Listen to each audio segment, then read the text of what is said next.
नमस्कार दोस्तों, मेरे चैनल भक्ति भाव टीवी में आपका स्वागत है। तो दोस्तों, आज की इस वीडियो में मैं आपको बताने वाली हूँ कि भगवान श्री कृष्ण ने क्यों दिया अपने ही पुत्र को कोढ़ी होने का श्राप। आज हम आपको भगवान श्री कृष्ण और उनके पुत्र सांबा से संबंधित एक पौराणिक प्रसंग सुनाएंगे।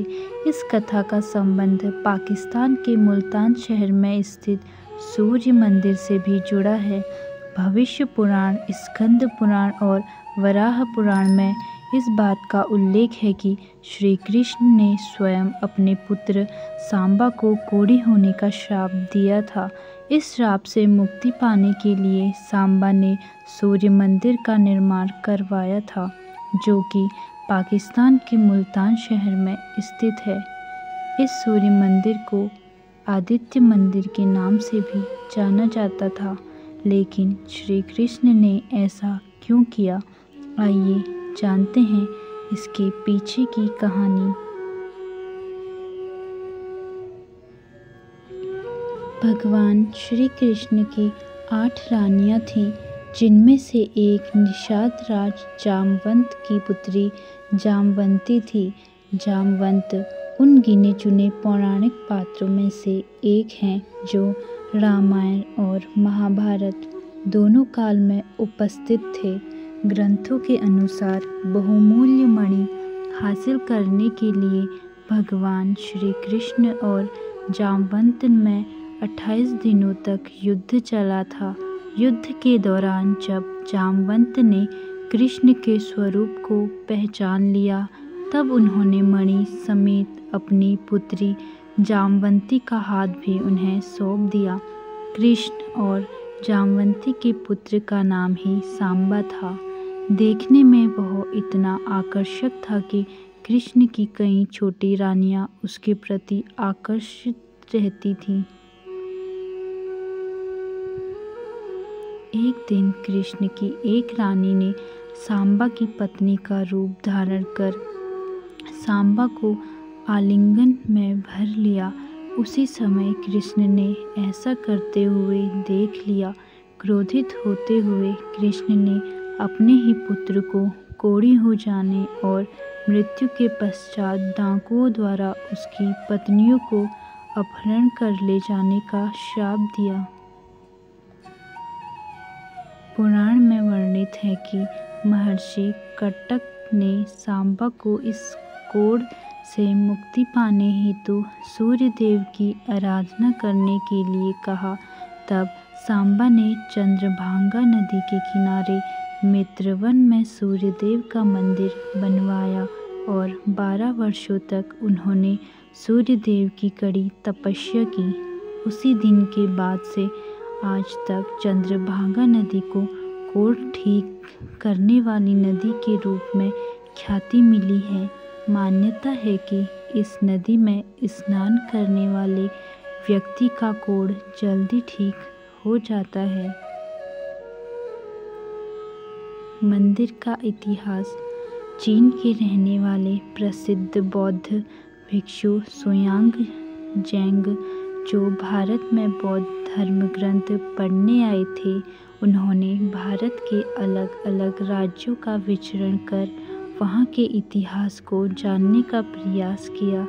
जेंग ने कई ऐसे स्थानों और धार्मिक स्थलों के प्रति भी दुनिया का ध्यान आकर्षित किया। 641 ईस्वी में सुयांग जेंग इस स्थान पर आए थे।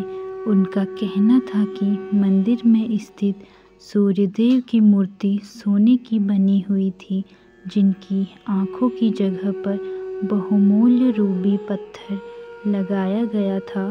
सोने चांदी से बने मंदिर के खंभों पर बेशकीमती पत्थर जड़े हुए थे। रोजाना काफ़ी संख्या में हिंदू धर्म के अनुयायी इस मंदिर में पूजा करने आते थे। बौद्ध भिक्षु के अनुसार उन्होंने यहाँ देवदासियों को भी नृत्य करते देखा था। सूर्यदेव के अलावा भगवान शिव और बुद्ध की मूर्ति भी इस मंदिर में विराजित थी, लेकिन समय के साथ साथ इस मंदिर का सुनहरा काल भी समाप्त होता चला गया। मोहम्मद बिन कासिम की सेना ने जब मुल्तान को अपने शासन में ले लिया, तब यही मंदिर उनकी सरकार की आय का एक बड़ा साधन साबित हुआ। कासिम ने इस मंदिर में लगे बेशकीमती पत्थर, सोने, चांदी सब कुछ वे लूट कर ले गए।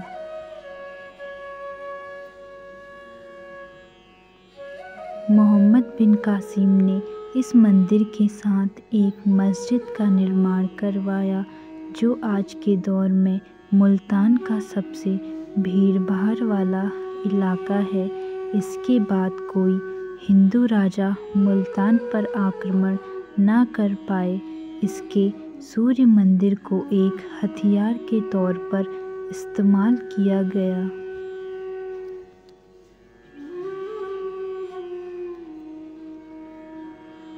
दरअसल जो भी हिंदू शासक मुल्तान की ओर आक्रमण करने बढ़ता था, कासिम उसे यह धमकी देता था कि अगर वह मुल्तान पर आक्रमण करते हैं तो कासिम सूर्य मंदिर को तबाह कर देगा।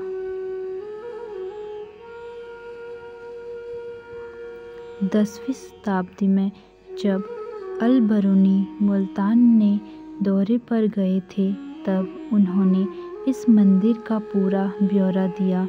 उनके अनुसार 1026 ईस्वी में मोहम्मद गजनी ने इस मंदिर को पूरी तरह तोड़ डाला था।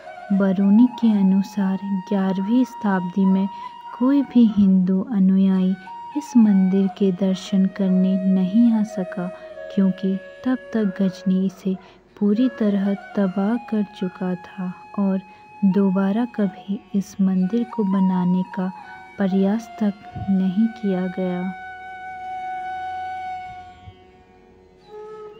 तो दोस्तों, कैसी लगी आपको यह वीडियो? कृपया कमेंट करके ज़रूर बताएं और ऐसी ही बहुत सारी कहानियों, कथाओं और जानकारियों को सुनने के लिए मेरे चैनल को सब्सक्राइब करें।